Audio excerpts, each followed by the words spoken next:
कसरी हेर्नु भएको छ भोलि हर्क साम्पाङले दार्चुलाको काठे दुम्लिङमा झोलुङ्गे पुल उहाँहरूकै श्रमदाताहरूले मनकारी नेपालीहरूको सहयोग मार्फत जो दार्चुलामा पुल बन्यो र त्यसको उद्घाटन गर्दै हुनुहुन्छ त्यो स्मरणलाई त्यो विषयलाई तपाईँले कसरी हेर्नु भएको छ भन्ने सर?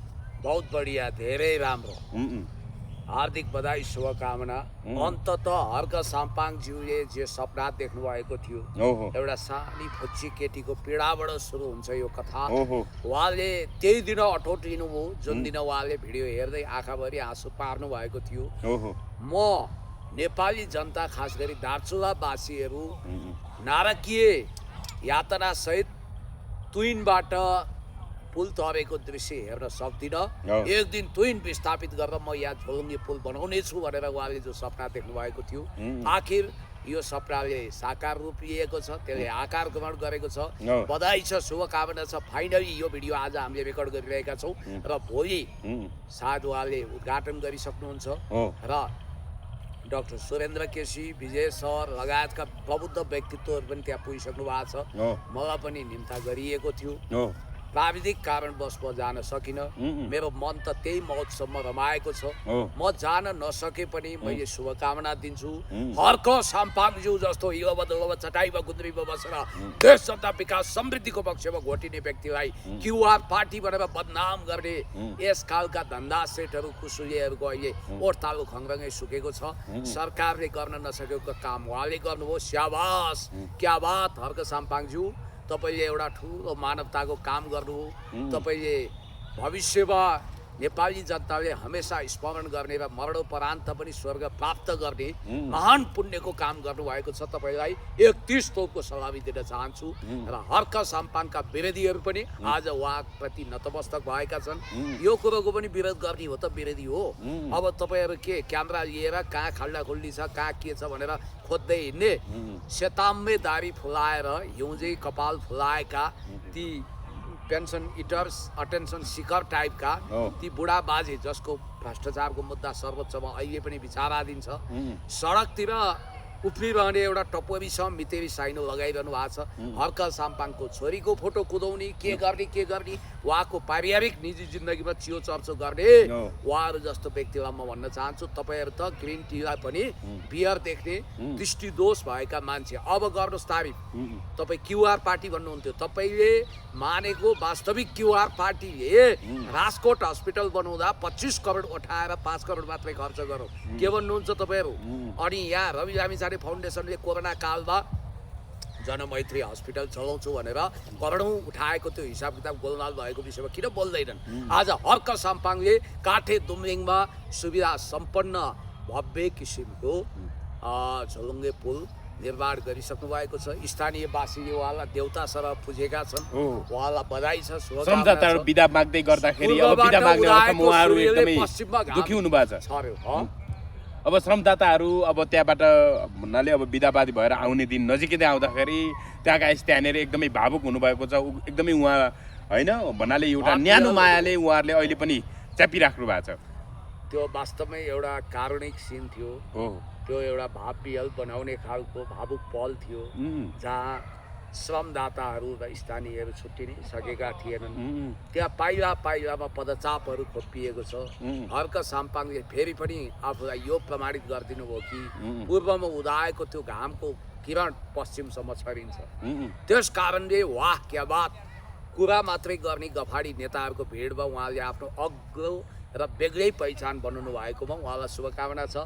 अब त्यहाँ तुइनबाट वर्षौनी त्यहाँ यात्रा गर्दा कति आफ्नो ज्यान गुमाउँथे, जोखिमपूर्ण यात्रा गर्थे, त्यसबाट पार पाए, उहाँलाई बधाई छ, शुभकामना छ। सरकारले गर्नुपर्ने काम उहाँले जिम्मा लिनुभयो। यति गर्दा पनि हर्क साम्पाङलाई क्युआर पार्टी भनेको छ, जाड पार्टी भनेको छ, घ्याम्पो पार्टी भनेको छ, उहाँलाई हर्के हवलदार भनेको छ, पास्टर भनेको छ, सूर्यनारायणकी जय भन्दा पनि सुख दिँदैनन्, देउती मन्दिरमा जाँदा पनि पास्टरै भन्छन्, अनि त्यसपछि पशुपतिनाथ बुढा नीलकण्ठ जाँदा पनि तपाईको ईश्वर त यसु भनेर नङ्ग्याउँछन् भने यस्ता व्यक्तिहरू आफै चरिनाङ्गो भएका छन्। अब उनीहरूको त के कुरा गर्ने, बालबालिकाहरूलाई होइन एकछिनपछि त्यो विषयमा आउँछु पुण्य सर। जस्तो अब हर्क साम्पाङको कुरा गर्दाखेरि हर्क साम्पाङलाई चाहिँ जस्तो महाकालीको नदीमाथिको त्यो तुइन देखाएर अहिले त्यो खोल्सोमा त्यो अब बर्खामा पनि खोलै नबग्ने ठाउँमा पुल बनायो भनेर भन्नेहरू पनि छन्। कसरी हेर्नु भएको छ? फेरि त्यहाँ आवश्यकता नभएको भए त स्थानीयले एकदमै त्यो ढङ्गको स्वागत सत्कार र सहयोग पनि गर्दैन थिए होला होइन। त्यहाँ त्यो ढङ्गको सहयोग उनीहरूले अब भन्नाले पुल निर्माणको लागि त्यो ढङ्गको सहयोग उनीहरू आफै श्रमदानमा आएका छन्, स्थानीयहरू पनि त्यो सहयोग गर्दैन होला। अर्को कुरा अर्को सामाले यो विषय के भन्नुभएको छ भने भारतले अनुमति नदिए भएर हामीले त्यहाँ नबनाऊ, तर भारतले अनुमति दियो भने हामी त्यहाँ पनि बनाउँछौँ भन्नुभएको छ। कसरी हेर्नु भएको छ यो? एउटा देखाएर अर्को बनायो भनेर भन्ने यस्तो उहाँले भनेको कुरा सोरे आना सही हो। जहाँ बनाउनु खोज्नु भएको थियो त्यहाँ इन्डियन पर्मिसन भएन। इन्डियन पर्मिसन लिन त यो सरकारले पहल गर्नु पर्थ्यो नि। हर्क साम्पाङले पुल निर्माणको क्रेडिट लिनुहुन्छ भनेर सरकारले कुनै कूटनीतिक पहलै गरेन। एक त यो भारतसँग डर छिरुवा सरकार हो।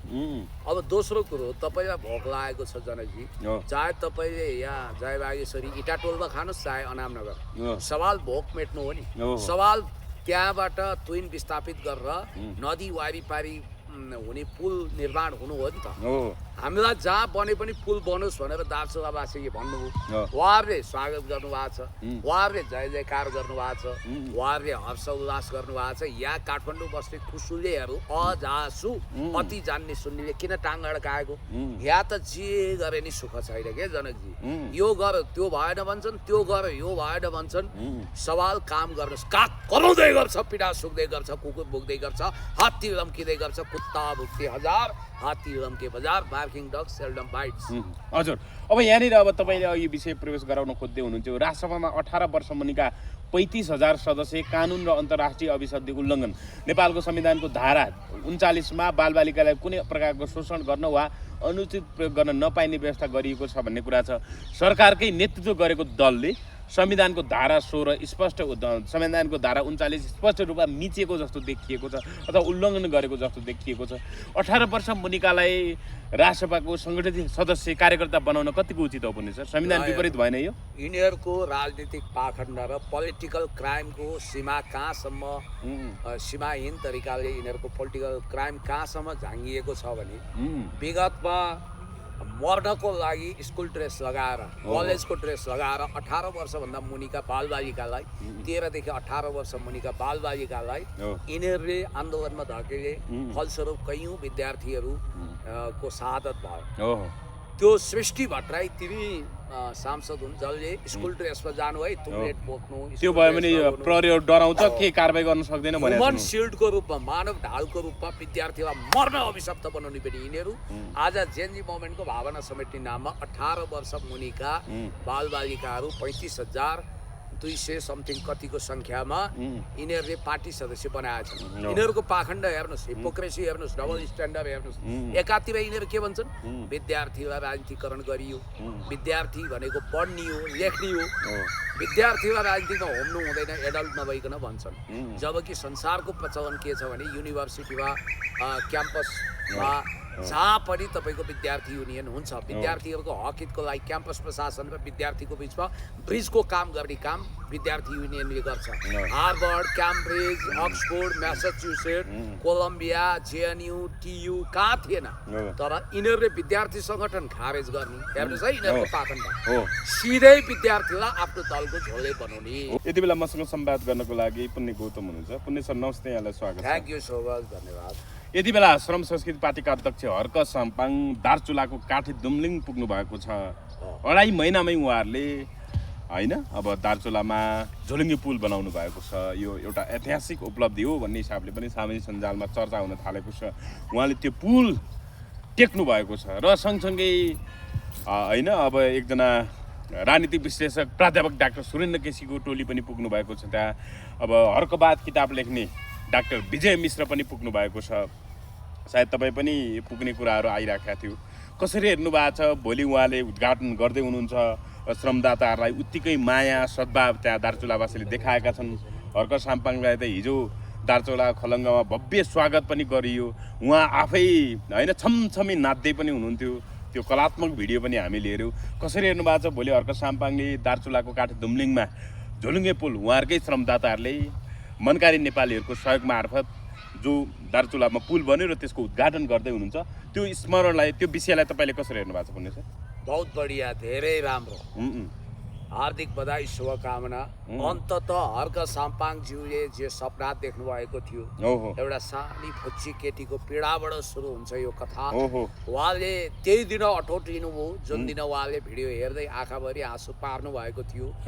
म नेपाली जनता खास गरी दार्चुलावासीहरू नारकीय यातना सहित तुइनबाट पुल तरेको दृश्य हेर्न सक्दिनँ। एक दिन तुइन विस्थापित गरेर म यहाँ झोलुङ्गे पुल बनाउने छु भनेर उहाँले जो सपना देख्नु भएको थियो, आखिर यो सपनाले साकार रूप लिएको छ, त्यसले आकार ग्रहण गरेको छ। बधाई छ, शुभकामना छ। फाइनली यो भिडियो आज हामीले रेकर्ड गरिरहेका छौँ र भोलि सायद उहाँले उद्घाटन गरिसक्नुहुन्छ र डाक्टर सुरेन्द्र केसी, विजय सर लगायतका प्रबुद्ध व्यक्तित्वहरू पनि त्यहाँ पुगिसक्नु भएको छ। मलाई पनि निम्ता गरिएको थियो, प्राविधिक कारणवश म जान सकिनँ। मेरो मन त त्यही महोत्सवमा रमाएको छ। म जान नसके पनि मैले शुभकामना दिन्छु।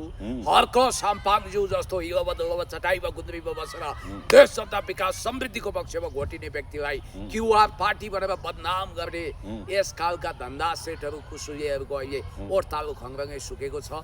सरकारले गर्न नसकेको काम उहाँले गर्नुभयो। स्याबास, क्या बात हर्क साम्पाङज्यू, तपाईले एउटा ठुलो मानवताको काम गर्नुभयो। तपाईले भविष्यमा नेपाली जनताले हमेसा स्मरण गर्ने र मरणोपरान्त पनि स्वर्ग प्राप्त गर्ने महान पुण्यको काम गर्नुभएको छ। तपाईँलाई 31 तोपको सलामी दिन चाहन्छु र हर्क साम्पाङका विरोधीहरू पनि आज उहाँप्रति नतमस्तक भएका छन्। यो कुरोको पनि विरोध गर्ने हो त विरोधी हो। अब तपाईँहरू के क्यामेरा लिएर कहाँ खाल्डा खुल्डी छ, कहाँ के छ भनेर खोज्दै हिँड्ने? सेताम्मे दारी फुलाएर हिउँझै कपाल फुलाएका ती पेन्सन इटर्स, अटेन्सन सिकर टाइपका ती बुढा बाजे जसको भ्रष्टाचारको मुद्दा सर्वोच्चमा अहिले पनि विचाराधीन छ, सडकतिर उफ्रिरहने एउटा टपोरी छ, मितेरी साइनो लगाइरहनु भएको छ। हर्क साम्पाङको छोरीको फोटो कुदाउने, के गर्ने उहाँको पारिवारिक निजी जिन्दगीमा चियो चर्चो गर्ने उहाँहरू जस्तो व्यक्तिलाई म भन्न चाहन्छु, तपाईँहरू त ग्रिन टीलाई पनि बियर देख्ने दृष्टिदोष भएका मान्छे। अब गर्नुहोस् तारिफ। तपाईँ क्युआर पार्टी भन्नुहुन्थ्यो, तपाईँले मानेको वास्तविक क्युआर पार्टीले राजकोट हस्पिटल बनाउँदा 25 करोड उठाएर 5 करोड मात्रै खर्च गरौँ, के भन्नुहुन्छ तपाईँहरू?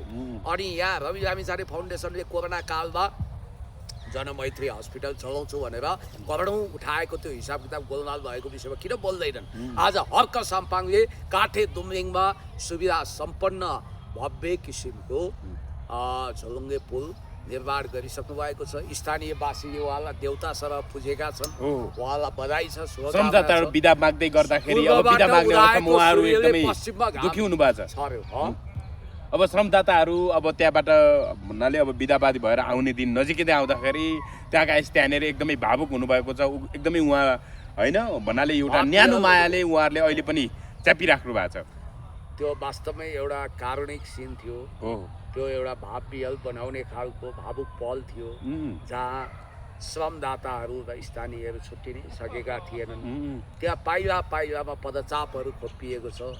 हर्क साम्पाङले फेरि पनि आफूलाई यो प्रमाणित गरिदिनु भयो कि पूर्वमा उदाएको त्यो घामको किरण पश्चिमसम्म छरिन्छ।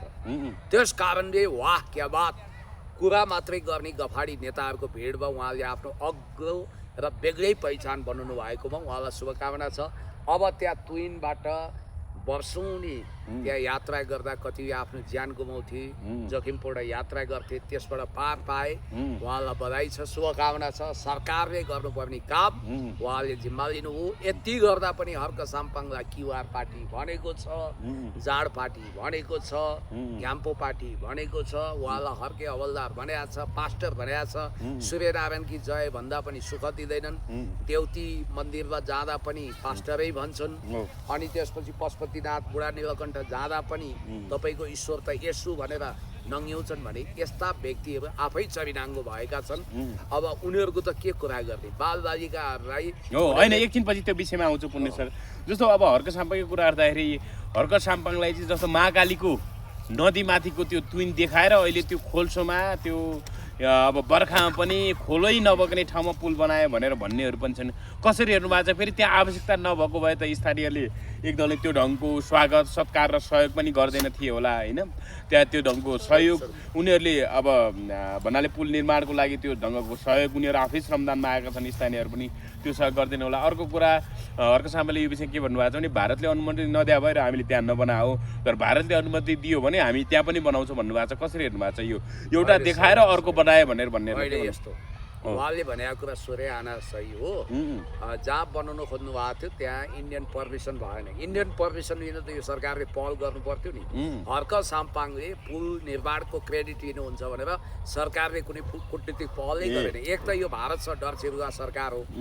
अब दोस्रो कुरो, तपाईँलाई भोक लागेको छ जनकजी, चाहे तपाईँले यहाँ जयबागेश्वरी इटाटोलमा खानुहोस् चाहे अनामनगर, सवाल भोक मेट्नु हो नि।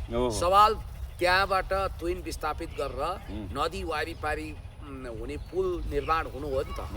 हामीलाई जहाँ बने पनि पुल बनोस् भनेर दार्चुलावासीले भन्नुभयो। उहाँहरूले स्वागत गर्नुभएको छ, उहाँहरूले जय जयकार गर्नुभएको छ, उहाँहरूले हर्ष उल्लास गर्नुभएको छ। यहाँ काठमाडौँ बस्ने कुसुलेहरू अजासु अति जान्ने सुन्नेले किन टाङ अड्काएको? यहाँ त जे गरे नि सुख छैन क्या जनकजी। यो गर त्यो भएन भन्छन्, त्यो गर यो भएन भन्छन्। सवाल काम गर्नुहोस्। काग कराउँदै गर्छ, पिडा सुक्दै गर्छ, कुकुर भुक्दै गर्छ, हात्ती लम्किँदै गर्छ, कुत्ता भुक्ते हजार, हात्ती लम्के बजार, बार्किङ डग सेल्डम बाइट्स। हजुर, अब यहाँनिर अब तपाईँले यो विषय प्रवेश गराउन खोज्दै हुनुहुन्छ। राष्ट्रसभामा 18 वर्ष मुनिका 35,000 सदस्य कानुन र अन्तर्राष्ट्रिय अभिसन्धि उल्लङ्घन, नेपालको संविधानको धारा 39मा बालबालिकालाई कुनै प्रकारको शोषण गर्न वा अनुचित प्रयोग गर्न नपाइने व्यवस्था गरिएको छ भन्ने कुरा छ। सरकारकै नेतृत्व गरेको दलले संविधानको धारा 16 स्पष्ट, संविधानको धारा 39 स्पष्ट रूपमा मिचेको जस्तो देखिएको छ अथवा उल्लङ्घन गरेको जस्तो देखिएको छ। 18 वर्ष मुनिकालाई राष्ट्रसभाको सङ्गठित सदस्य कार्यकर्ता बनाउन कतिको उचित हो पनि सर? संविधान विपरीत भएन यो? यिनीहरूको राजनीतिक पाखण्ड र पोलिटिकल क्राइमको सीमा कहाँसम्म, सीमाहीन तरिकाले यिनीहरूको पोलिटिकल क्राइम कहाँसम्म झाँगिएको छ भने विगतमा मर्नको लागि स्कुल ड्रेस लगाएर, कलेजको ड्रेस लगाएर 18 वर्षभन्दा मुनिका बालबालिकालाई, 13 देखि 18 वर्ष मुनिका बालबालिकालाई यिनीहरूले आन्दोलनमा धकेले। फलस्वरूप कैयौँ विद्यार्थीहरू को शहादत भयो। त्यो सृष्टि भट्टराई तिमी सांसद हुन् जसले स्कुल ड्रेसमा जानु है, तुमलेट बोक्नु, त्यो भयो भने प्रहरी डराउँछ, के कारबाही गर्न सक्दैन भने ह्युमन सिल्डको रूपमा, मानव ढालको रूपमा विद्यार्थीलाई मर्न अभिशप्त बनाउने पनि यिनीहरू आज जेनजी मोभमेन्टको भावना समेट्ने नाममा 18 वर्ष मुनिका बालबालिकाहरू 35,200 समथिङ कतिको सङ्ख्यामा यिनीहरूले पार्टी सदस्य बनाएका छन्। यिनीहरूको पाखण्ड हेर्नुहोस्, हिपोक्रेसी हेर्नुहोस्, डबल स्ट्यान्डर्ड हेर्नुहोस्। एकातिर यिनीहरू के भन्छन्? विद्यार्थीलाई राजनीतिकरण गरियो, विद्यार्थी भनेको पढ्ने हो, लेख्ने हो, विद्यार्थीलाई राजनीतिमा होम्नु हुँदैन एडल्ट नभइकन भन्छन्। जबकि संसारको प्रचलन के छ भने युनिभर्सिटीमा क्याम्पसमा जहाँ पनि तपाईँको विद्यार्थी युनियन हुन्छ। विद्यार्थीहरूको हक हितको लागि क्याम्पस प्रशासन र विद्यार्थीको बिचमा ब्रिजको काम गर्ने काम विद्यार्थी युनियनले गर्छ। Harvard, Cambridge, Oxford, Massachusetts, Columbia, JNU, TU कहाँ थिएन, तर यिनीहरूले विद्यार्थी सङ्गठन खारेज गर्ने। हेर्नुहोस् है, यिनीहरूको पाखण्ड सिधै विद्यार्थीलाई आफ्नो दलको झोले बनाउने हो होइन। यिनीहरूको के रहेछ भने पार्टी सदस्य सङ्ख्या 5,23,465 रहेको जानकारी दिएका बुर्लाकोटले पेश गरेको प्रतिवेदन अनुसार राष्ट्रसभामा 18 वर्ष मुनिका 35,257 जना सदस्य रहेका छन्। सबैभन्दा बढी बागमती प्रदेशमा 13,000, बागमतीको मात्रै 13,000, आधा त 13,000 एक बालबालिका सदस्य छन् भने सबैभन्दा कम कर्णालीमा 1,414 बालबालिका राष्ट्रसभाका सदस्य छन्। यस्तै कोशी प्रदेशमा 6,235 जना, मधेसमा 3,030, गण्डकीमा 5,116 जना, लुम्बिनीमा 3,648 जना र सुदूरपश्चिम प्रदेशमा 2,813 जना गरी 18 वर्ष मुनिको बालबालिकाले राष्ट्रसभाले सदस्य बनाएको छ भन्ने कुरा। तपाईँले एकदम जेन्युन डेटा ल्याउनु हो, मेरो पनि डेटा त्यही हो। कविन्द्र बुर्लाकोटीज्यूले क्याटेगोरिकली आफ्नो राजनीतिक प्रतिवेदनमा 15-17 प्रस्तुत गरेको राजनीतिक प्रतिवेदनमा साङ्गठनिक प्रतिवेदनमा 18 वर्ष मुनिका सदस्य हाम्रो चाहिँ तपाईँको 35,257 छ भने जुन कुल सदस्य संख्याको 6.7% हो उनीहरूको कुल 5 लाख मध्ये 5,23,000 प्रचलित राजनीतिक दल सम्बन्धी ऐन 2073 ले 18 वर्ष पुगेको नेपाली नागरिक मात्रै राजनीतिक दलको सदस्य बन्न सक्ने कानुनी व्यवस्था गरेको छ। त्यस्तै बालबालिका सम्बन्धी ऐन 2075 ले त बालबालिकालाई प्रत्यक्ष वा परोक्ष रूपमा अप्रत्यक्ष रूपमा राजनीतिक प्रयोजनको लागि प्रयोग गर्न निषेध गरेको छ। सार्वजनिक हो भनेपछि हैन पुलिस यहाँनिर म तपाईलाई अलिकति जोड्छु। जस्तो यिनीहरूले स्कुल कलेजहरुमा क्याम्पसहरुमा युनिभर्सिटीहरुमा विद्यार्थी संगठन खारेज गरे। उनीहरु चाहिँ बरु 18 वर्षभन्दा माथिकै हुन्थे, एकदमै म्याच्योर्ड परिपक्व हुन्थे। तर 18 वर्ष मुनिका बालबालिकाले त अरु कामै गर्दैनन्, उनीहरु रोजगारीका लागि योग्य पनि हुँदैनन्। यिनीहरु त झन् खासमा पढ्ने विद्यार्थी मात्रै हुन्। झन् पढ्ने विद्यार्थीलाई नि अरु संगठन अरु दलका कार्यकर्ताहरु चाहिँ संगठनमा आबद्ध भए विद्यार्थीहरु कार्यकर्ता बने भनेर यिनीहरुले विरोध गरेर विद्यार्थी संगठनले खारेज गरे युनिभर्सिटीहरुमा। वास्तवमा यिनीहरु त स्कुल बोर्डिङ पढ्ने बच्चाहरुलाई चाहिँ यिनीहरुले झन् कार्यकर्ता बने, झन् कलिलो मस्तिष्कलाई यिनीहरुले राजनीतिक चेतनाको बिउ छर्ने काम गरे। चेतना भन्दा पनि यो के भन्ने अब यिनीहरूले त नेपालको राजनीतिलाई रक्षान्नी बनाए। डबल स्ट्यान्डर्डको योभन्दा ठुलो धजिया कहीँ उडेको छैन। जान्नेलाई छान्ने भन्छन्, सबैभन्दा नजान्ने वाट यिनीहरूभित्रै छन्। अब सभामुख महोदय भन्नुपर्ने बेला कर्मचारी महोदय भन्ने खालका सांसद छन् त्यहाँ त्यो पार्टीमा। हैन कहिलेकाहीँ जिब्रो चिप्लेलाई नि हाड नभएको जिब्रो। अरे जिब्रो कतिचोटि चिप्लिन्छ। सभामुख जस्ता छैनन्, सांसद जस्ता छैनन्। तपाईलाई एउटा कुरो भन्छु, विद्यार्थी राजनीतिको नर्सरी मासेर यिनीहरूले रासोपाको नर्सरी हुर्काए र विद्यालय र स्कुलमा कलेजमा मात्रै होइन विद्यालय र स्कुलमा पनि रासोपाको भर्ती केन्द्र बनाए। सानो संख्या हो। तपाईलाई एउटा जानकारी गराउँछु, इन्टरनेसनल कोर्टमा वा नेपालको निर्वाचन आयोग र नेपालको अदालतमा मुद्दा पर्यो र निष्पक्ष रूपमा दुधको दुध पानीको पानी अनुसार निर्वाचन कानुन अनुसार बालबालिका को दुरुपयोग सम्बन्धी कानुनमा टेक्ने हो भने रासोपाको दर्ता खारेजी हुन्छ। यो प्रकरणले त्यहाँसम्म पुग्न सक्छ। ए दर्ता नै खारेजी हुन सक्छ। बालबालिका प्रयोग गर्ने पार्टीलाई दर्ता कायम राख्छ त। यो त अन्तर्राष्ट्रिय कानुन अनुसार नै यो विपरीत रहेछ हैन? अन्तर्राष्ट्रिय अभिसन्धि अनुसार बालबालिकालाई प्रयोग गर्न नपाइदिए भन्ने या जो कोही सन्धि विपरीत रहेछ यो। सुन्नु, जो कोहीलाई च्याप्पा पक्रेर सम्पत्ति शुद्धिकरणको मुद्दा लगाइदिन्छ सांसद मन्त्री भएकाहरूलाई, तर उनीहरूभित्रको रवि लामिछाने जिमी राईलाई 16 अर्बको केस भए पनि संगठित अपराध र सम्पत्ति शुद्धिकरण फिर्ता हुन्छ। यही हो नि डबल स्ट्यान्डर्ड। त्यस कारणले गर्दाखेरि यो बालबालिका प्रयोग सम्बन्धी यिनीहरूले जुन ढङ्गको खेलवाड गरेका अन्तर्राष्ट्रिय अभिसन्धि विपरीत छ र यिनीहरूको पार्टी सदस्यता साँच्चै कानुनले काम गर्ने भने खारेज हुनुपर्ने हो। यिनीहरूले अपराध गरेका छन्। काङ्ग्रेस एमाले श्रम संस्कृति संसदमा पनि यो कुरा उठाएको छ। झन् जोरदार रूपमा उठाउनुपर्छ। जेएनजीहरूको दुरुपयोग गर्ने पनि यिनीहरू नि, अहिले बालबालिकालाई हिजो सडकमा धकेलेर मार्न विवश बनाउने पनि यिनीहरू नि, र स्कुल ड्रेसका बालबालिकालाई त्यहाँ बर्बाद बनाए। आज विद्यार्थीहरूले विद्यार्थी राजनीति मार्फत राजनीतिक चेतना निर्माण गरेर भविष्यको कर्णधार बन्नुपर्नेमा केवल रासपाको झोले बन्ने बाहेक कुनै अधिकार नपाउने भए यो भनेको सरासर राज्यको दोहन हो। र अर्को यो त दोहोरो चरित्र भयो, डबल स्ट्यान्डर्ड भयो। अर्थमन्त्री स्वर्णिम वाग्ले तपाईले तुरन्त राजीनामा दिनुस्। हैन, उनले त भर्खरै अनुशासित बजेट ल्याएको छु अहिले सम्म के भन्ने कुरा गरेछ। उनले त जे पनि भन्छन् करका दरहरू हेरफेर गरेको सूचना चुइयो हो। बजेटको परिच्छेद नि चेन्ज भएको छ। बीआईडी गाडीमा त्यत्रो सेटिङ भएको छ। हुँदा हुँदा तपाईलाई एउटा कुरा म भन्छु, उहाँले असंलग्न परराष्ट्र नीति र पञ्चशीलता विपरीत मित्र राष्ट्र चीन र भारतलाई चिनाउने गरे, नेपालको सबभन्दा ठुलो दाता चीनलाई चिनाउने गरे हिमाल खबरमा न्युज हेर्नु होला, त्यहाँ आएको छ। त्यहाँ उनले स्पष्ट रूपमा के भनेका रहेछन् भने चीनको र भारतको लोन लिनु हुँदैन। उनको आशय त्यो छ, बरु वर्ल्ड ब्याङ्क, एडिबी, IMF को लोन लिनुपर्छ भनेका छन्। स्वर्णिम वाग्लेजी तपाईँ दिउँसै रात त पार्नुहोस्। चीनले नेपाल जस्तो गरिब देश जहाँ अर्थतन्त्र डामाडोल छ, चीनले के भनेको छ, तपाईहरुलाई दिएको हाम्रो ऋण अन्तर्गत 80% अनुदान भयो भनेको छ। PRI अन्तर्गत उनले अरबौं रुपैयाँ खरबौं रुपैयाँ अनुदान दिन चाहन्छ। अनुदान नलिने, ऋण लिने कुनै पनि हालतमा चीन वा भारतलाई त म धेरै महत्त्व दिन्न। चीनको लोनले नेपाललाई हानि गर्दैन र उहाँले दिउँसै रात पार्नु भएको छ। सायद उहाँ एडिबी को कर्मचारी भएर उनको सोझो गरेको होला। एउटा अन्तर्राष्ट्रिय मुद्रा कोष वर्ल्ड ब्याङ्कको एजेन्टलाई हामीले गृहमन्त्री अर्थमन्त्री मानिदिनु परेको छ। हातमा टिओबीको ट्याटु खोप्ने मान्छेलाई हामीले गृहमन्त्री मानिदिनु परेको छ।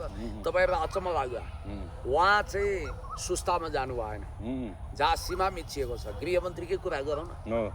अनि वीरगञ्ज गएर किन तपाईँको वीरगञ्ज पर्सातिर बारा गएर किन स्टन्ट गर्नु? किनकि त्यो भन्सार हो क्या सहर। भन्सारबाट अब चोरी पैठारी अरबौँ हुन्छ, मालपानी ठुलो आउँछ, त्यहाँ सेटिङ हुन्छ। अब सुस्तामा गएर यहाँ नेपाली भूमि मिचियो होइन, उनले त छड्के जाँच गरेको कुरा आयो। अनि सुस्तामा किन नगएको? सीमा मिचिएको ठाउँमा किन जान्छन्? किनभने जेनजीका भाइ बहिनीहरूले भने हिरासतमै गएर धम्काएको रे। सीमा मिचिएको ठाउँ जानुहोस्, पशुपति नगर जानुहोस्, सुस्ता जानुहोस्, कालापानी जानुहोस्, त्यहाँ जानुहुन्न तपाईँले। तस्करीको लाइन भएको भनिएको कमिसन उठ्तीपुर्ती भएको क्षेत्रमा किन जाने तपाईँ? अनि अर्को कुरो म भन्छु, हवलदारको काम वास्तवमा आइजी अथवा गृहमन्त्री गृह सचिवले गर्ने होइन। हुन त स्तरै त्यस्तै छ भनेर पनि टिका टिप्पणी गरेका छन्। तपाईँलाई एउटा सानो जानकारी गराउँछु। बडो नेपालीहरूले खुसी बनाए वा गृहमन्त्री भने एउटा कुरा याद छ, प्रहरीको पोसाक मिलेन चेन्ज गर्नुपर्छ भन्नु। तपाईँलाई सानो जानकारी दिन्छु, प्रहरीको पोसाक चेन्ज गर्दा विदेशी ब्याङ्क एकाउन्टमा अरबौँ रुपियाँ पुग्छ कमिसन। यो त सबैलाई थाहा छ। त्यसकारण यहाँ ठुलो कमिसनको रफुचक्कर छ र हिजोका के थिए र आजका झन् स्मार्ट छन् भन्ने कुरा आइरहेको छ।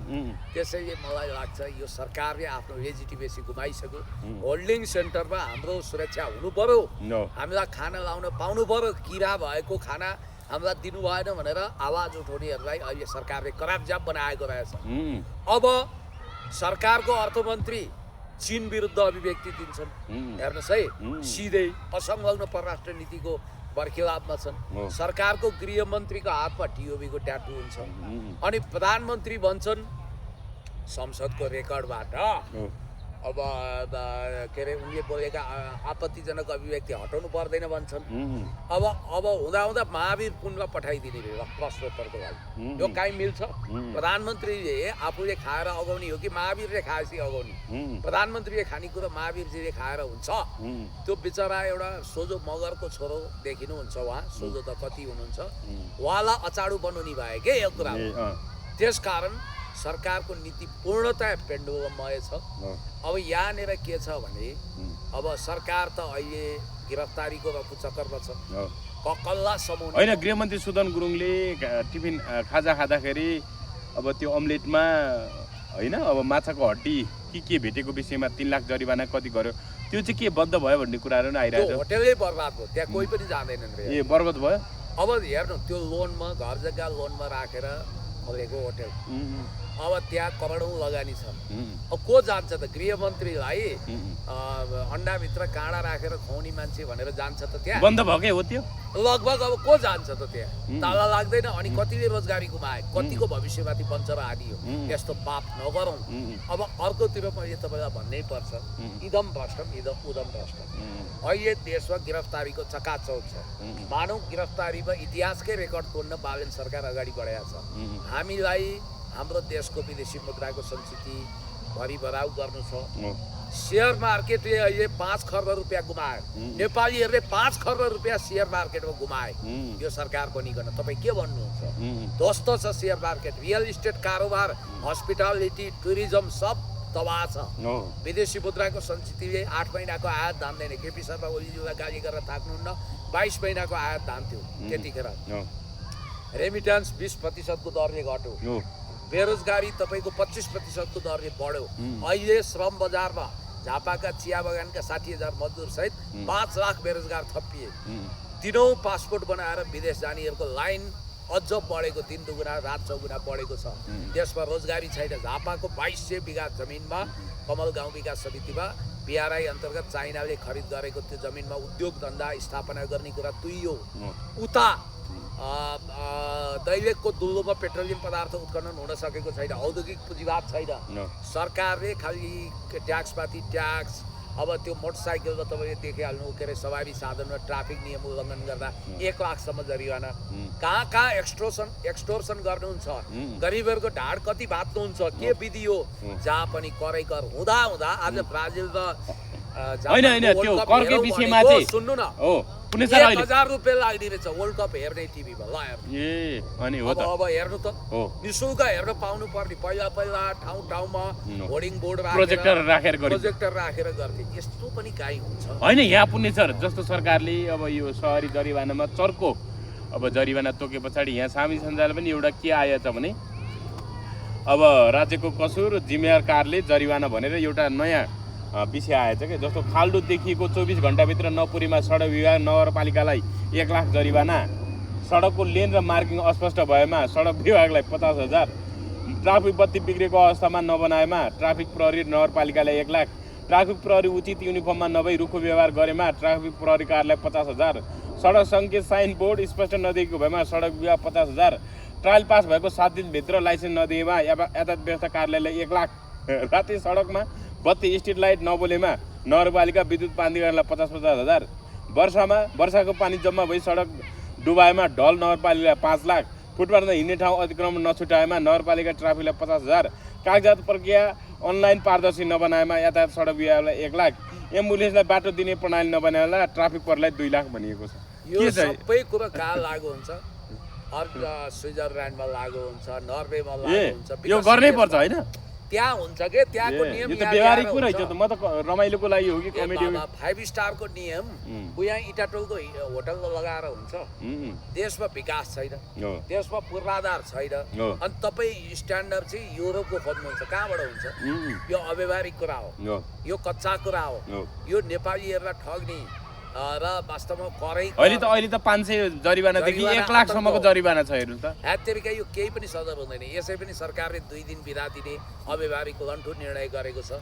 यो सरकार यहाँ सरकार चलाइरहेको छ कि युरोपमा बुझ्नुपर्छ यो नेपालमा सरकार चल्दैछ नेपालमा तपाईँ युरोप जस्तो बनाउने भन्ने नीति नियम चाहिँ अनि युरोप जस्तो नबनाउने नीति नियम मात्रै होइन युरोप जस्तो विकास चाहिएन इन्फ्रास्ट्रक्चर डेभलपमेन्ट हुनु पर्यो खुल्टी नहुने पानी नजमी भनेपछि त भुइँमा हिँड्दा पनि नाङ्गे खुट्टा हिँड्दा पनि माया लाग्ला जस्तो हुने त्यो युरोपको दाग लाग्ला जस्तो हुने अब कर जताततैबाट उठाएको छ क्यापिटल मार्केट शेयर मार्केट ध्वस्त छ 5 खरब गुमाइसक्यो होइन यहाँ पुण्य सर हामीले सुरुमा जुन भन्नाले सुरु होइन दोस्रो विषय जुन हामीले राष्ट्रसभाको यो 18 वर्ष मुनिका बालबालिकालाई पार्टीको कार्यकर्ता सदस्य बनाएको विषय छ त्यसमा राष्ट्रसभाले के भनेको रहेछ भने यहाँ सेतु पार्टीमा अलिकति आएको रहेछ राष्ट्रसभा के भन्छ यसलाई अलिकति समाचार पढेर तपाईँलाई अलिकति थप विषय गर्नुहोला राष्ट्रसभा के भन्छ हामीले यसबारे राष्ट्रसभाको सङ्गठन विभागका निवर्तमान सचिव शङ्कर श्रेष्ठसँग कुरा गरेका छौँ उनले 18 वर्ष मुनिका सदस्य रहेको देखिनु प्राविधिक त्रुटि मात्र भएको बताए बालबालिकालाई दलको सदस्य वितरण गर्ने नीति राष्ट्रसभाको नभएको उनको भनाइ छ किन बालबालिकालाई दलको सदस्य बनाएको भन्ने प्रश्न उनले भने अनलाइन फारम भर्दा कतिपय अङ्ग्रेजीमा मिति राखिएको छ त्यसलाई नेपालीमा उमेर उल्टा गर्दा थोरै कम देखिएको भएर त्यस्तो भएको हो हामीले नागरिकता प्रमाणपत्र नभई सदस्यता दिने गरेका छौँ उनले भने बालबालिकालाई दलको सदस्य बनाउने हाम्रो नीति पनि छैन अरू दलले जस्तो हामीले बाल सङ्गठन समेत बनाएका छैनौँ भनेर भनेको त्यो कहाँ बाल सङ्गठन बनाएको छ अरू दलले कसैको पनि छैन यो सरासर झुटो गोयबल शैलीको वाहियात कुरा हो अङ्ग्रेजीको मितिमा ट्रान्सलेट गर्दा नेपालीमा उही हुँदैन कसले भन्यो हुँदैन अब तपाईँको उनीहरूले नागरिकता नहेरिकन किन सदस्यता दिए एकदम आपत्तिजनक गैर जिम्मेवार कुरा हो खैर यो छोडिदिउँ अब हामी मूल विषयवस्तुमै आउँ म अघिदेखि के कुरामा फोकस गर्दैछु भने यिनीहरूले त्यसलाई एउटा प्रयोगशाला बनाए भर्खरै भारतको एउटा घटना म तपाईँलाई सम्झाउँछु होइन यो भन्दा अगाडि नेपालकै विषय अलिकति म तपाईँलाई स्मरण गराउँछु जस्तो प्रधानमन्त्रीज्यू चाहिँ 2 जर्मन कम्पनीलाई ठेक्का रद्द गरी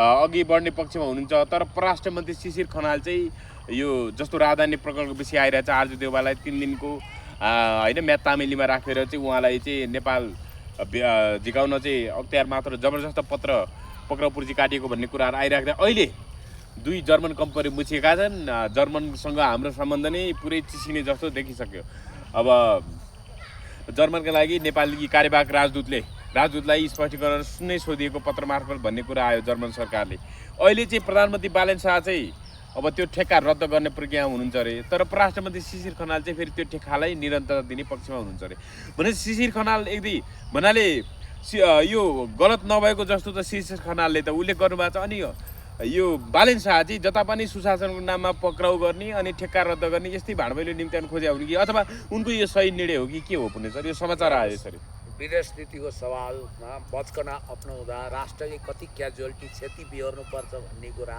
इतिहासबाट पाठ सिक्दा हुन्छ। वार र भू राजनीति इतिहास बोध केही पनि छैन। अब जर्मनी जसले नेपाललाई निस्वार्थ सहयोग गरेको छ, जर्मनहरू नेपाल भन्ने बित्तिकै हुरुक्क हुन्छ। विगतमा जर्मनको सहयोग नियोगले नेपालमा विकासका होइन सहयोगी दात्री निकायहरूमा जर्मन दोस्रो तेस्रोमै पर्छ भने त्यस्तो देश नेपालमा उसलाई केही स्वार्थ छैन, लेनदेन केही पनि छैन। फ्रान्सेली कम्पनीको उक्साटमा हिजो त्यही फ्रान्सेली कम्पनी जस्तै राष्ट्रिय परिचय पत्र छाप्दा नेपालीको गोप्य सूचना विदेशमा लाने आशंका गरिएको थियो। रवि लामिछानेले ठेक्का रद्द गर्नु परेको थियो। आज त्यसैको सेटिङमा रवि लामिछाने त ठेक्का होइन, ठेक्का चाहिँ दियो रवि लामिछानेले, पछि अरूले अर्को गृहमन्त्री नारायण शेर्पाले ठेक्का रद्द भयो। हो त्यस्तो ब्ल्याकलिस्टमा परेको कम्पनीको उक्साटमा मुद्दा भयो। अहिले जर्मनको एम्बेसडरलाई बोलाएर जर्मनीको एम्बेसडरलाई बोलाएर हप्की दप्की गर्ने काम गैर कूटनीतिक जर्मनका लागि नेपाली राजदूतलाई बोलाएर यही जर्मनीमा नेपालको राजदूत हुनुहुन्छ उहाँलाई पर्सना नन ग्राटा लगाएर खेल्यो भने के गर्ने? त्यही पनि फेरि हजारौं नेपालीहरू जर्मन पनि काम गर्न गएका छन्। पुरै कूटनीतिक सम्बन्ध हामीसँग तोड्यो भने के गर्ने? त्यसकारण यति संवेदनशील कुरामा सरकारले गरेको यो खेलवाड असह्य छ। यो बचकनाले हामीले ठुलो क्षति बिहोर्नु पर्ने हुनसक्छ। यसलाई ड्यामेज कन्ट्रोल गर्नुपर्छ। अब सम्झाइदिने कसले? बिरालोको घाँटीमा घट्टी कसले बाँध्ने भने जस्तै हो। सबै बालेन सास थर काम छन्, तर उनीहरूको च्यानल कन्फ्लिक्ट होला के होला त्यो बेग्लै कुरा हो। रासोपा भित्रको अन्तर्द्वन्द्वको शिकार हामी नेपाली हुनु भएन। तिमीहरूको आन्तरिक मामिला होला, कसको कमिसनको रफुचक्कर होला हामी जान्दैनौँ, तर नेपाल र नेपालीले क्षति बिहोर्ने कुरा हामीलाई असह्य छ। हजुर अब तपाईँ राष्ट्र जर्मनीसँग हाम्रो कूटनीतिक सम्बन्ध कुनै पनि हालतमा टुट्नु हुँदैन, बिग्रिनु हुँदैन र यस्तो सरकारको गतिविधिले गर्दा विदेशी सम्बन्धमा ठुलो ठेस लाग्न सक्छ। उता चीनलाई चिराएको चिराइ छ। बिआरआई अन्तर्गत 1 रुपियाँ अनुदान आएको छैन। भारत पनि अनुदान ठप्प गरेर बसेको छ। चिया मजदुरहरू सडकमा आइसके 60,000। होइन आज त माइती घरमा जीवी राई खोइ सरकार जीवी राईले समात भनेर सुमेरु बचत तथा ऋण सहकारी संस्थाका पीडितहरू रमिला कार्की लगायत अरू पीडितहरू चाहिँ आन्दोलन गर्दै थिए। उनीहरूले ज्याझ्या सरकारले समाते भन्ने कुरा आयो। समात्यो।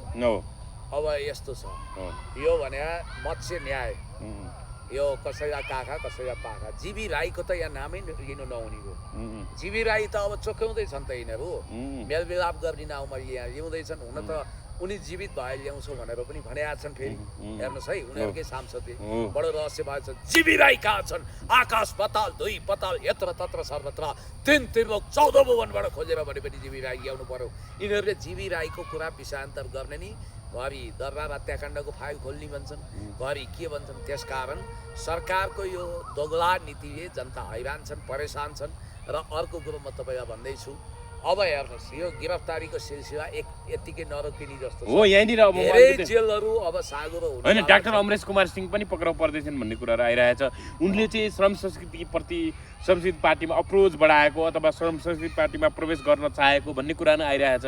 भेटघाट छलफलहरू गरिरहेका छन् भन्ने सूचनाहरू आइरहेको छ। पुण्य सर, यसमा कतिको सत्यता हुनसक्छ? के हो यो? पहिलो कुरो त म उनलाई डाक्टर मान्न तयार छैन। कहाँका डाक्टर के हुन् रहस्यमय छ। उनको एकाडेमिक क्वालिफिकेसनमै काफी प्रश्न उठेको छ।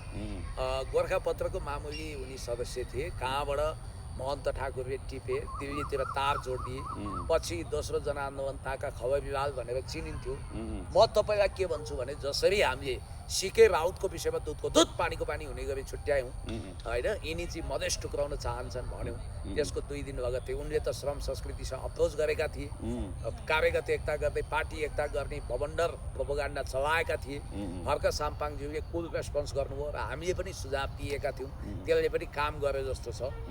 अनरिप्रेजेन्टेटिभ नेसन्स एन्ड पिपुल्स अर्गनाइजेसन UNPO-मा जसरी बोस्निया हर्जगोभिना कोसोभो दर्ता गराए जस्तै मधेस भन्ने मध्य देश दर्ता गराउने सीके राउतलाई कुनै पनि हालतमा आलिङ्गनबद्ध गर्नु हुँदैन। सीके राउतलाई नो थ्याङ्क्स भन्नुपर्छ भने हाम्रो कुरा हर्क साम्पाङले सुनवाई गर्नु। सीके राउतको अर्को भर्जनको रूपमा चिनिएको खतरनाक अमरेश कुमार सिंह भन डुलेर घाटघाटको पानी खाएर काङ्ग्रेस हुँदै हनुमान जम्प लगाएर बालेन शाह प्रधानमन्त्री बन्नुपर्छ भनेर देवत्वकरण गरेर आत्महत्याको धमास दिएर हिँड्ने त्यही अमरेश कुमार सिंह जसको बारेमा अख्तियारमा हालेको उजुरीलाई नै सम्पत्ति शुद्धिकरण र अख्तियारले रेफरेन्स बनाएर दीपक भट्ट बिचौलियासँग उनको हितचित्त हिमछिम भएको र काठमाडौँमा दर्जनौँ रोपनी जमिन करोडौँको जायदाद भएको हिसाबले उनलाई करापजाप बनाउँदैछ भन्ने सुनेका छौँ। त्यसले दोहोरो म्यासेज दिने एउटा राष्ट्रपाले आफूभित्रको मान्छे पनि छोड्दैन भन्ने। तर इनफ्याक्ट बालनसँग बाक्लिएको दुश्मनी र गगनसँगको दुश्मनीको पंगा उनलाई महँगो भएको कुरा अलिकति बुझ्नुपर्छ। यहाँनिर गगन र बालनजीको सम्बन्ध त राष्ट्रपाको महाधिवेशन मञ्चमै मुखरित भयो, बडो सुमधुर देखिन्छ र बालन शाहलाई प्रधानमन्त्री हुनबाट रोक्न रवि लामिछाने अदालत धाएका थिए। उनले क्लिन चिट लिन खोज्दा गगनको जादु प्रयोग भएर रविले क्लिन चिट नपाएको कुरो यत्र तत्र सर्वत्र हाई प्रोफाइलहरूको करिडरमा यो काने खुसी हुने गरेको छ। त्यही गुण तिर्नको लागि अमरेश शाह मन्त्री बनाएनन् बालन शाहले। यो कुरा चाल पाएर अमरेश महाधिवेशनबाट आउट भयो र अमरेशको त अनुहारै हेर्न चाहँदैनन् रेबुले, गाली पनि खुब गरे बालनले। यी रहस्यमय मानिस जस्तै टिकापुर कैलालीको हत्याकाण्ड हुनु अगाडि त्यहाँका थारूहरूलाई हातमा हतियार लिएर उठ्नु भने हिजो पनि सिकन्दरबाद जलाऊ बालन, बिआइसिसी जलाऊ भनेर प्रवोक गरे। यी रहस्यमय मान्छे जो अचानक रातारात करोडपति भएको मानिन्छ, यी मान्छेलाई श्रम संस्कृतिले भित्राएर आफ्नो बेदाग स्वस्थ छविमा दाग नलगाओस्। हो भेट्न सकिन्छ, चिया खान सकिन्छ, ठुलो कुरो भएन। अमरेश पनि या त माओवादी या एमाले या यता श्रम संस्कृति छिर्न आतुर छन्, तर एमाले र श्रम संस्कृतिले उनलाई वेलकम गर्नु हुँदैन, नो थ्याङ्क्स भन्नुपर्छ। किनभने भोलि तपाईँलाई एउटा हाइपोथेटिकल कल्पना गर्छु, मानौ म चाहन्छु हर्क साम्पाङको अमरेश कुमार सिंहजीलाई श्रम संस्कृतिमा स्वागत छ भन्ने स्ट्याटस नआओस्। मानौ त्यो स्ट्याटस आयो मात्रै भने पनि अब उनी त त्यो रेडारमा छन् रे, भोलि पक्राउ गर्यो भने के गर्छन् थाहा छ? लो रासपाले भ्रष्टाचारी भनेर डामेको, बिचौलिया भनेर डामेकोलाई चाहिँ हर्कले स्वागत गरे भन्छन्। अब मधेसमा फोर्स विस्तार गर्न अमरेश नभए पनि हुन्छ हर्क साम्पाङजीमा, मधेसमा राम्रा मान्छेहरू छन् तराईमा। त्यस कारणले गर्दाखेरि अमरेश कुमार सिंहको लागि ढोका बन्द गरिदिनु नै राम्रो हुन्छ र सायद उनलाई गिरफ्तार गर्दैछन् होला भन्ने मेरो सूचना हो। यहाँनिर अब पुणे सर गृहमन्त्रीको कुराहरू आइराखेका छ। अहिले ट्राफिक प्रहरीले गृहमन्त्री सुदन गुरुङ र गृह सचिव राजकुमार श्रेष्ठको गाडीबाट कालो स्टिकर हटाएको छ भन्ने कुरा आएको छ। कानुन विपरीत मोडिफाई गरेको पाइएपछि गृहमन्त्री र गृह सचिवको गाडीको सिसाको कालो स्टिकर हटाइयो भन्ने कुरा आयो, कसरी हेर्नु? त्यो कालो त्यो हटाउनै पर्छ। कानुन विपरीत भएका कामहरू कुनै पनि हुन दिनु हुँदैन, त्यसलाई ढिम्किन पनि दिनु हुँदैन। म के देखिरहेको छु भने राज्यमा डिप स्टेट सक्रिय छ। डिप स्टेट के गर्छ हामी सबै कुरा बिस्तारै रिडिङ गर्दैछौँ र नेपाल नजानिदो तरिकाले गम्भीर तरिकाले डिप स्टेटको ब्ल्याक होलमा छिर्ने तर्खरमा छ। यो खतरनाक कुरा हो। अब यहाँ अमरेशको सांसदको जागिर खाइदिएर अमरेश सांसदबाट निलम्बन हुँदै निष्कासन गरेर, किनभने उनी बस्ने ठाउँ छैन, उनको अकुत सम्पत्ति छ, उनी त फसिहाल्छन्। त्यसपछि त्यो ठाउँमा रिक्त भएको ठाउँमा पुनः गगनलाई निर्वाचित गराएर ल्याएर सुदन गुरुङ पनि प्रधानमन्त्री बन्छु म भनेर एकदम भुइँ छाडेका छन्। तर गगनलाई बालनको सब्स्टिट्युट अल्टरनेटिभको रूपमा ल्याउन खोजेको भन्नाले त्यसो भए अहिलेको राष्ट्र सांसद अमरेश कुमार सिंहको ठाउँ खाली गर्ने, उनलाई पक्राउ गर्ने, फौजदारी मुद्दा लगाएर उनको सांसद पद नै उनलाई सांसद पदबाटै पदमुक्त गर्ने, त्यसो त्यहाँ उपनिर्वाचन गराएर गगनलाई विजय गराएर ल्याउने उनीहरू रवि लामिछानेलाई त्यो ढङ्गको योजना अगाडि बढाएको छ। त्यसो भए उनीहरू रवि लामिछानेलाई ल्याउन चाहँदैन। र अर्को कुरो के छ भने आज हो कुनै मान्छे क्राइममा संलग्न हुन सक्छ, ऊ गुण्डा हुन सक्छ होइन। भारतको कुरा अलिकति तपाईँले जोड्नु खोज्नु, भारतको भरत तिवारीको विषय आइरहेको छ। उनले भन्नाले अब आत्मसमर्पण गरिसक्दा पनि प्रहरीले चाहिँ गोली हानेर मारेको भन्ने हिसाबले प्रहरीले आरोप लगाएको छ भने त्यो पीडितको परिवार भरत तिवारीको परिवारले आरोप लगाएको छ भने प्रहरीले चाहिँ इन्काउन्टरमा मारिएको, उनसँग हतियार थियो, त्यो हिसाबले आत्मरक्षाको लागि गोली चलाउँदा उनी मरेको अथवा इन्काउन्टर गर्दा मरेको भन्ने कुरा आएको छ। कसरी हेर्नु भएको छ? त्यो एउटा दुःखद र अहिले विश्वमा तहल्का मचाइरहेको घटना हो। हामी भारतमा अहिले ट्रेन्डिङ छ यो विषय होइन। अलविदा अलविदा अलविदा भन्न चाहन्छौँ, हार्दिक श्रद्धाञ्जली दिन्छौँ भरत तिवारीलाई। र बलिउडको कलाकारहरू छायामा परेका छन्, क्रिकेटरहरू छायामा छन्, मोदी छायामा छन्, त्यहाँ अर्को जेन्जी आन्दोलन ककरोच जनता पार्टीको आन्दोलन उनकै नाउँमा उठ्न सक्छ भनेर पनि भनेका छन्। शहीदे आजम भगत सिंहसँग चन्द्रशेखर आजादसँग उनको तुलना गर्न थालिएको छ। त्यसरी तुलना गर्नु चाहिँ भगत सिंहप्रति अन्याय हो होइन। तपाईँलाई यति कुरा भन्छु कि त्यो सन्दर्भ म नेपालमा जोड्छु, त्यसपछि इन्डियामा जान्छु। अहिले गुन्डा भए पनि उसलाई रूपान्तरित हुने अवसर दिनुपर्छ होइन। नेपालमा पनि इन्काउन्टर चलाउन सक्छ भन्ने कुरा सुन्नु न, इन्काउन्टरको नाममा 90% फेक इन्काउन्टर भएको छ। चाहे त्यो पछिल्लो समय माओवादीको नाममा भएको, विप्लवको नाममा भएको कुमार पौडेलको इन्काउन्टर होस्, त्यसको फाइल खुल्या छ। इन्डियामा त अब इन्काउन्टर स्पेसलिस्ट भनेर दया नायक, प्रदीप शर्माले अब तक 56 भन्ने फिल्म नाना पाटेकरको त्यसैमा बन्या हो। 100 करोड मान्छेलाई नर्कको टिकट कटाएका छन् उनीहरूले, उनीहरूको प्राण पखेरु हरण गरेका छन्। नेपालमै पनि चरी घैँटेहरू इन्काउन्टरमा परे, घैँटे इन्काउन्टरमा परे भनेर रुँदै गगनका काका ससुरा मानवाधिकार आयोगमा गएकै हुन्, गगन संसदमा झोकिएकै हुन्। त्यति मात्रै होइन, चरीको परी आज राष्ट्रिय राजनीतिमा छाएको कुरो पनि आएकै छ। म त्यहाँभन्दा बढी भन्दिनँ। चरी इन्काउन्टरमा परेपछि अचानक करोडपति हुनेहरूको अहिले आवाज ठुलो भएको छ। म तपाईँलाई यति भन्छु कि इन्काउन्टर आफैमा अमानवीय कुरा हो। यहाँ फेक इन्काउन्टर हुन्छ। कस्तो अवस्थामा चाहिँ हुन्छ भने जस्तो कुनै कुख्यात अपराधी वा ग्याङस्टरलाई जेल सरुवा गरियो, कहीँ लगियो, ऊ भाग्न खोज्यो भने अथवा उसले उल्टै हतियार प्रयोग गर्यो भने आत्मरक्षाको लागि दोहोरो भिडन्तमा ऊ मारिन सक्छ। त्यो नमारियोस् भन्दा भन्दै पनि त्यस्तो हुनसक्छ। तर यहाँ त भाग भने जस्तो गर्ने, निहत्या मान्छेलाई ल्याउने, ड्याङ ड्याङ गोली ठोकेर मारिदिने, अनि त्यसलाई इन्काउन्टर भन्ने, त्यो चाहिँ गम्भीर मानवता विरोधी नर्क खस्ने खालको अपराध हो। भरत तिवारी हत्याकाण्डको सवाल चलिरहँदा नेपालमा पनि के यो सरकारले केही गुन्डा नाइकेहरूलाई इन्काउन्टर गर्न सक्छ भनेर त्राइमाम एउटा त्राइ छाएको छ। त्यस्तो नहोस्, किनभने ऊ वास्तवमा रसियाको ब्ल्याक डल्फिन भन्ने संसारकै पृथ्वीकै सबभन्दा खतरनाक नर्क जस्तो मानिने जेल बस्न योग्य अपराधी नै किन नहोस्। नेपालमा फाँसीको कानुन छैन। कुख्यात अपराधीलाई पनि जेलमा थुनिन्छ। तर भरत तिवारीको इन्काउन्टर हेरौँ, त्यहाँ के भएको रहेछ भने भरत तिवारी भन्ने बिएससीसम्म पढेको भारतको एक बेरोजगार युवाले अब विवाह नगर्ने र सामाजिक काममा लाग्ने सङ्कल्प गर्छ। ऊ मोबाइल लिएर खिच्दै भिडियो राख्दै सरकारी कामको अनियमितताको त्यहाँ डिएमहरूले, मन्त्रीले गरेको भ्रष्टाचारको भिडियो बनाउँदै हिँड्छ। उसलाई धम्की आउँछ। फेरि अब त्यहाँ बिहार युपीमा त्यही रहेछ, हतियार आम विषय बन्द रहेछ। उसले पनि एउटा पेस्टल 9mm को पेस्टल बोकेको रहेछ र भन्नेहरूले त AK-47 पनि थियो भन्छन्। उसको बुवा पनि पहिलाको रिटायर प्रहरी छ। त्यसो त दाउद इब्राहिम भन्ने विश्वको कुख्यात ग्याङस्टर माफिया डनको पनि बुवा प्रहरी नै थिए। तर यहाँनिर हेड कन्स्टेबल थिए मुम्बई क्राइम ब्रान्चमा, मुम्बई प्रहरीमा। भरत तिवारी नेपालसँग सिमाना जोडिएको बिहारको भोजपुरा जिल्लाको एउटा 28 वर्षीय युवा, जेन्जी युवा भनौँ न। अब उनीसँग जोस थियो, जाँगर थियो, अलिकति पागल पनि थियो। र उनले सबैभन्दा ठुलो कमजोरी के गरिदिए भने पेस्टल बोके। प्रहरीले छलफलको लागि बोलायो।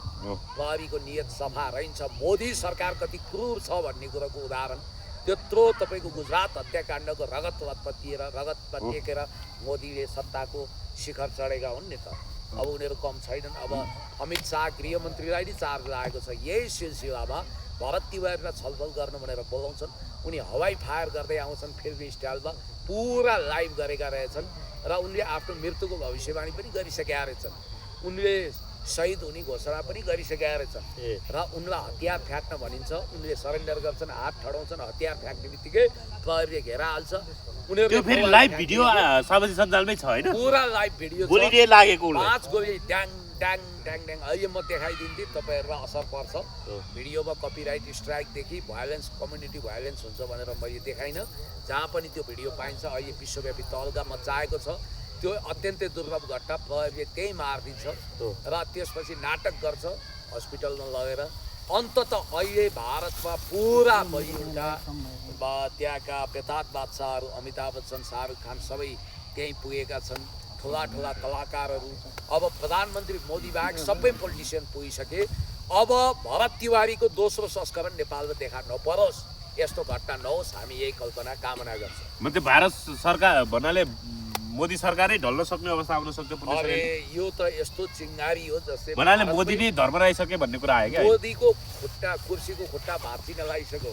मुख्यमन्त्री त पुरै डेन्जर जोनमा छन् बिहारको त्यस्तो अवस्था आइसक्यो जनता जागिसक्यो होइन उनी कांग्रेस पार्टीको सदस्य पनि हुन् कि हुन सक्छन् त्यो पनि हुनसक्छ अब कक्रोचले नेपालमा जेन्जी जस्तै अब पश्चिमाहरू पनि मोदीलाई ढाल्न चाहन्छन् अस्थिरता सिर्जना गर्न चाहन्छन् नेपालको रासपाको सम्मेलनमा बिजेपी वा कङ्ग्रेस नआउनुको अर्थ भनेको भारतमा कक्रोच नपस्टाओस् भनेर पनि हो क्या हस् पुलिसहरू समयको लागि धन्यवाद